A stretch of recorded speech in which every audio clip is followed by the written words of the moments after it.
My name is Father Jude Eli, and welcome to our show, Friars Feast, the art of celebration where faith, family, and food come together. Today's show is braising rabbit, sauteing rabbit with olives and all sorts of Italian spices. It's a good thing to eat Italian style. Today is Rabbit Day. Stay tuned. Okay, let's start sauteing the rabbit. Now don't forget, sauteing means that you are browning the flesh.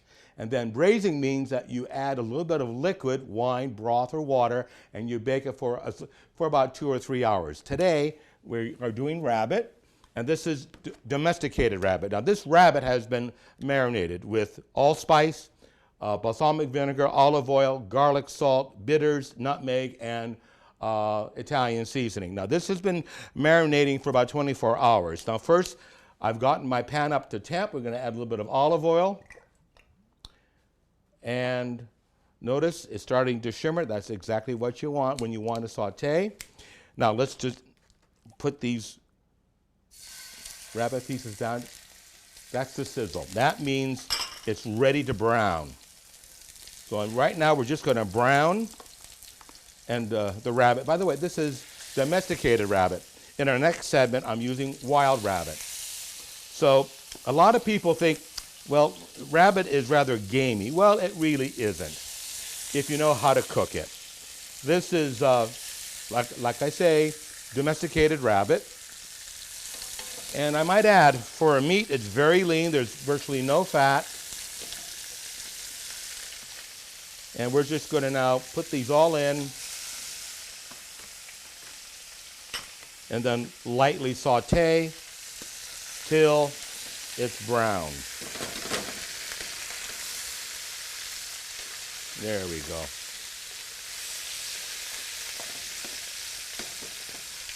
Now we are going to leave that alone because you want the rabbit to develop a real caramelized skin. You want that crispiness. And in order to achieve flavor, you need to let it saute on its own. Don't move it around. When it's ready to be moved, it comes off the skillet very easily. So now at this point, we are simply going to let it rest, let it cook. And now at this point, I'm going to add some pancetta, just to aid in the flavor, and also to help saute the rabbit itself. A lot of pancetta, I might add. Yeah. Pork and rabbit go hand in hand, at least I think. There we go. And at this point, I also want to caramelize about 10 cloves of garlic. So I'm going to just sprinkle them around. Now we have to be careful when you saute garlic because you don't want it to burn. So at this juncture, we just leave it alone. Okay. I'm going to add now what we call pico de gallo, which is the combination of onions and peppers and tomatoes and garlic. Going to add that in. I'm also going to add some pepperoncini with the vinegar. I like a little spice on this. This is a very robust dish. So it's meant to have a little bit of bite to it. I'm going to add the juice to that. Also, rabbits in forests, rabbits and the field. I love porcini mushrooms. So these have been soaking for about an hour, and so with the broth, you put the porcini mushrooms in. Doesn't it? Boy, does that smell good, huh? Okay. I'm going to add a half teaspoon of allspice. Some sea salt, some Italian seasoning. I figure about like a teaspoon.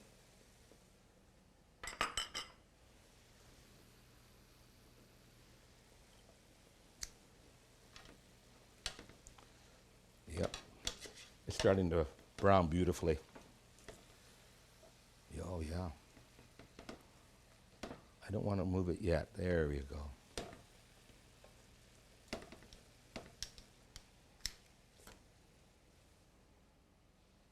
And now I think I'm going to add Kalamata olives. Now these have been pitted. And then green olives. I love olives, don't you? Ah. I have a wonderful Matisse etching where the artist is painting in his olivier in the olive grove, and I'll show you that later on in the segment. Oh, this looks just lovely. Okay. For a little bit of body, I'm going to add some tomato pesto. Notice I'm building up a flavor profile. You know, different flavors. So we have the garlic, the onion, the basic pico de gallo mirepoix, 2 types of olives, 2 types of tomato. We have mushrooms, which I'm now going to add.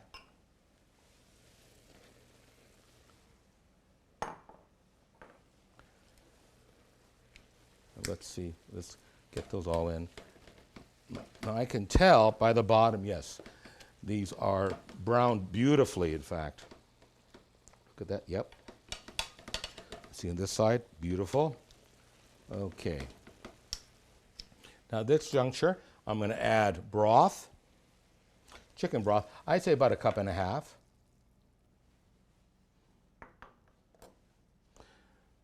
2 sprigs of rosemary, and then a pinch of lemon zest and 2 tablespoons of lemon juice. And you add that because you want a balance between the savory and the acidic. See, there's the balance. As many chefs say, when you have a meal, when you have a dish like this, you want to taste the hot, the salty, the crunchy, the smooth, the sweet, the bitter. This is one of those dishes where it all comes to play. I'm just looking at this now. We've come to temp. One thing, when I put this in the oven, you want it to come to temp fast here on the stove so that you don't delay in the act of braising. Now, if I were to just simply cook like this in the saucier pan here, this is simply pan sauteing or pan roasting. You can tell right now, notice that the broth and the seasonings and the juices from the rabbit are coming to the surface. That's exactly what you want. Look at that, it's wonderful. And now what I'm going to do for braising, see, you can tell right now that it's coming up to boil. I want to add some wine. This is a Cabernet Sauvignon, and I'm not going to cover it completely. You want it to cover just 3/4 of the way, and that's classic braising. See, you can still see the meat, but it's almost covered. This is going to be a very rich, rich dish.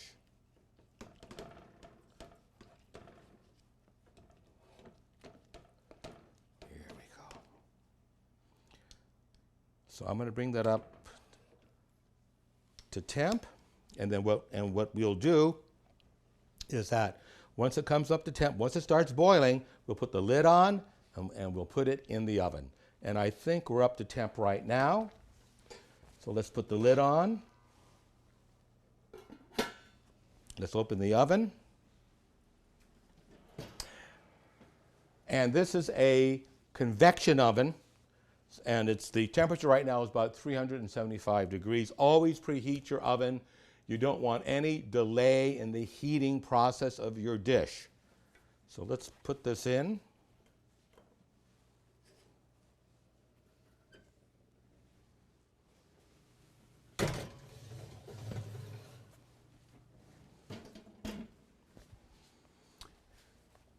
And I believe that'll probably take about 45 minutes to an hour. Now, normally, if you're doing a different type of meat, like stew meat or like a pan-roasted beef bourguignon, that would take several hours. Well, this is a very lean rabbit, so it won't take that long. So I figure about 45 minutes to an hour, okay?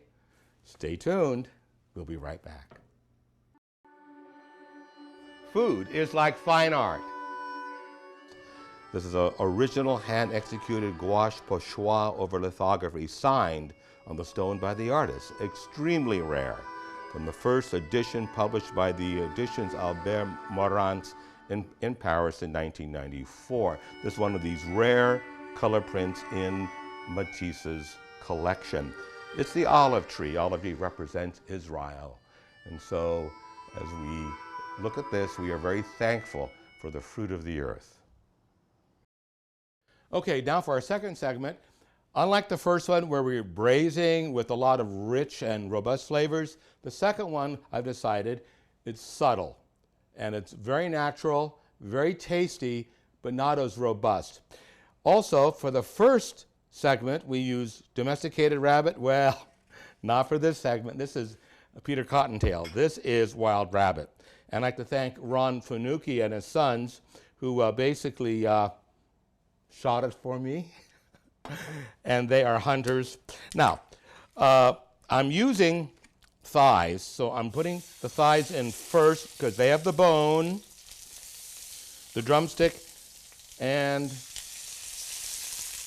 the thigh. Now we have the thighs and the drumsticks being cooked.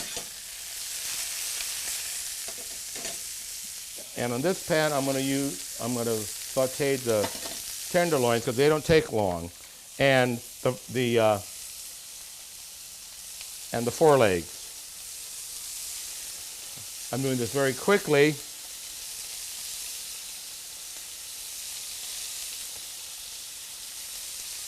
And you will see, just like chicken, this goes very quickly, so you have to watch it.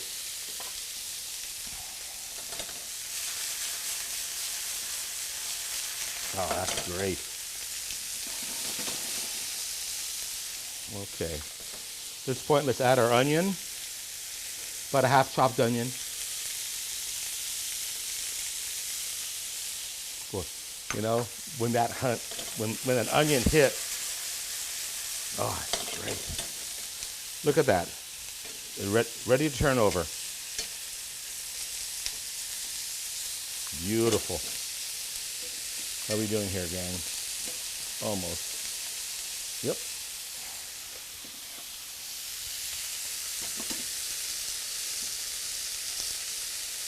As you can see, this doesn't take long. But Ron and his two sons, Andrew and Stephen, are hunters. They go elk hunting, deer hunting, rabbit hunting. Wonderful stuff. And so they give me the stuff they hunt. And when they found out that I needed domesticated plus wild rabbit, they go, yeah, we can give you some of ours. And so I'm very grateful to them. Now, before this gets overdone, I'm going to add some red pepper flake, because we got to have some heat, you know. And I'm going to add some capers with their juice.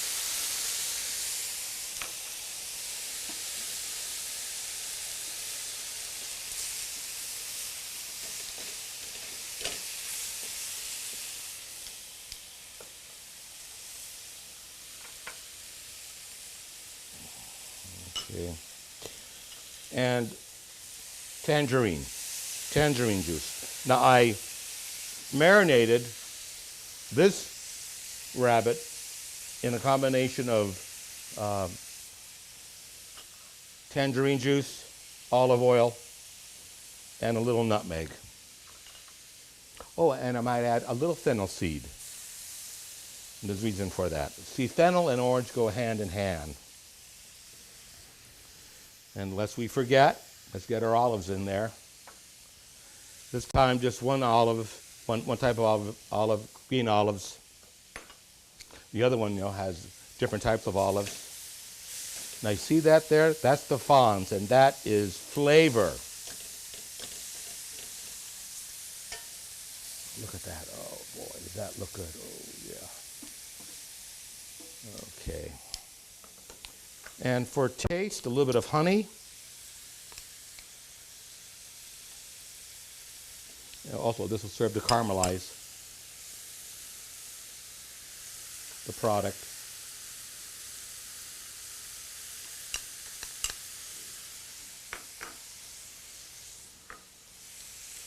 There we go.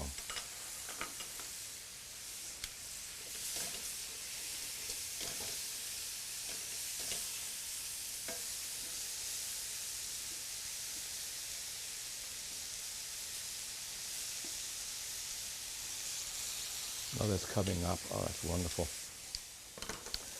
Now I'm going to flambe with a little bit of ouzo and a little bit of grappa.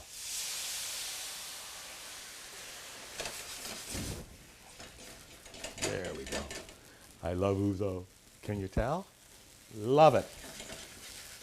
And just let it burn off.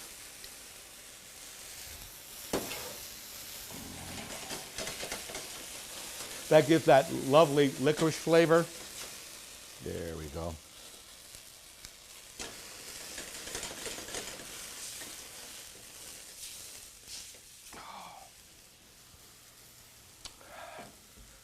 That's great. Now, you're not left out. You're not left out.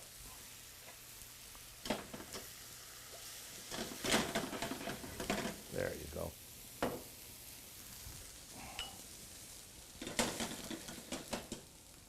And you just let that burn off.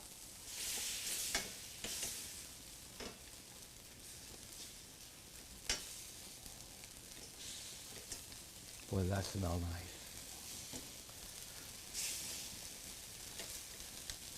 Okay. Now for some white wine.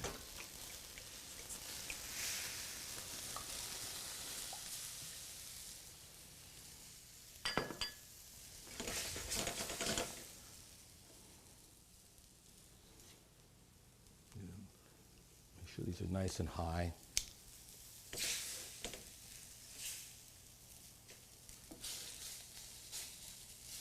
And see, we are at this point reducing so that the ouzo and the white wine forms a glaze. It forms a very tight concentrate. That's what you want.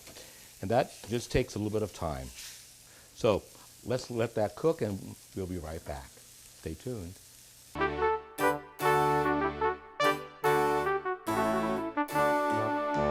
First of all, I will blanch about a half pound of squid. Now, I know a lot of people get icky about that. Either it's too rubbery or it's translucent. No, you got to do it right. Now, watch what I'm going to do. I'm just going to pour it in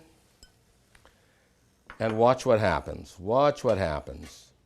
It's so quick. It's so quick. And you can say and look at the tentacles. They're ready. And we're done. See how fast that went? So that's what it takes. It doesn't take long, okay? So let's take these out of the water. This water, by the way, is water with white wine and with a little bit of salt.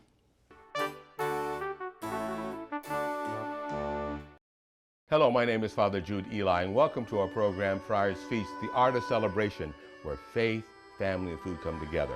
Why do I call it the art of celebration? Because we celebrate the best of our human condition. We look at fine art, paintings, drawings, lithographs, whatever. We see the mastery of God's creation in the mastery of the human touch. Fine art is the art of eating. And so we go from fine art to culinary art. How do we present the goodness of creation in all its bounty in a beautiful way? Food preparation, the plating. What does it mean? How does it look? It does matter. And then thirdly, the art of celebration with your family and friends. So you take the best of the human condition, art, you then create it, you make your plate, your palate, and then you present that wonderful, bounteous palate to your family. That is faith, family, and food, the art of celebration on Friars Feast. Okay, now that we're back, I'm now going to combine the tenderloin and the front legs with the back.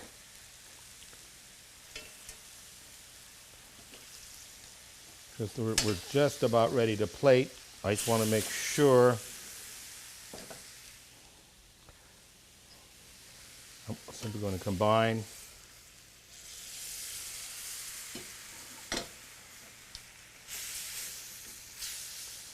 That really looks good.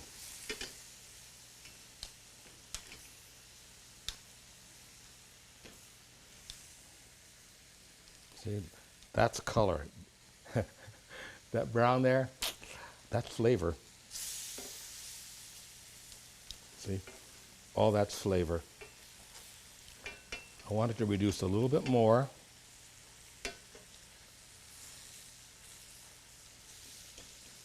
Yeah. And I'm going to add a bit of lemon zest, again, just to brighten it up, you know. I'm now going to add some fennel pollen, since we used ouzo. And I'm going to add some sea salt. A bit more than that, I think. Boy, that pollen just hits you. Oh boy, doesn't that look good? Okay, I think we're just about ready here. And I'm going to take a little bit of butter. It'll emulsify the sauce.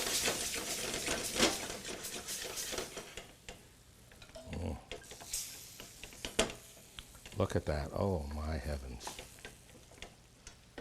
A very simple dish. Olives, liqueurs, wine, a little bit of onion, a little bit of fennel pollen, why not? And I think it's going to, oh, look at that. Now you see that the tenderloin has a little give. That means it's not overdone.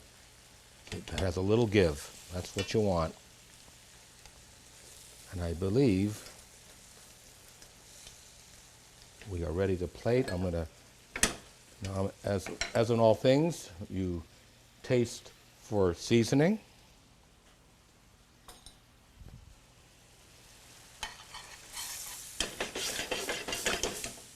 Look at that. See? Boy, the capers have crushed down. It's added to the consistency of the sauce. See how it is. Oh my gosh. That's absolutely perfect. Oh, well, you know, stay tuned. We'll be right back and we'll start plating. Okay, I believe this is ready to be plated. I'm going to add, this is a very rich dish, so I want some freshness as part, so I'm going to add a little bit more tangerine juice, just to give that brightness over the rabbit. And I believe that's it for that. I'm going to plate now with some wild rice.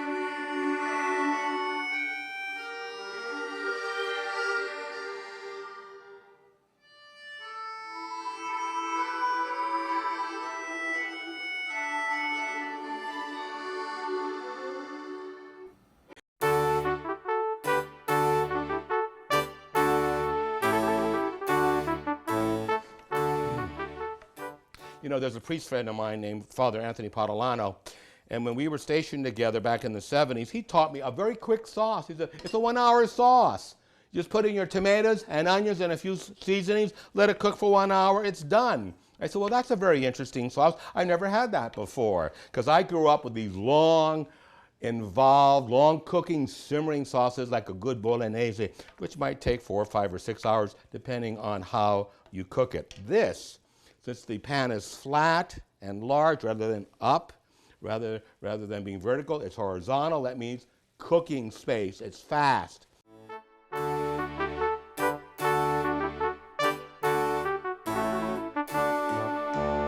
Well, let's see if our rabbit is done. Okay, so we're going to go to the oven and see it, okay? Oh boy, wow, look at that. Let's see how this looks.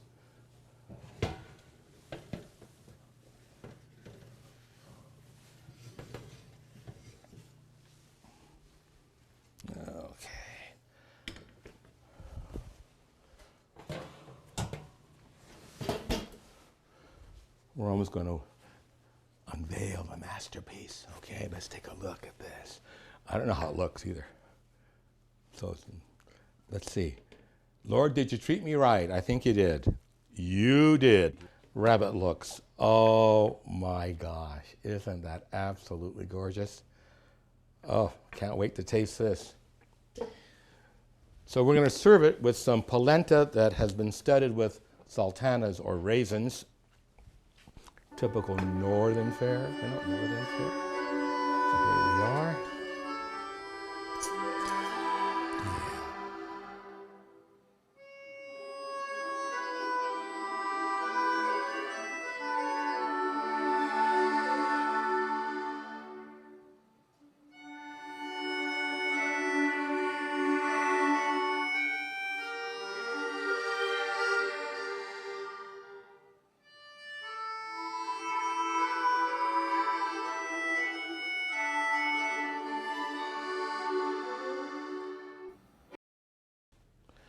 Well, it's been wonderful to have you for the program today. And always remember, when you feed others, you're feeding the presence of God within them. Take care. God bless.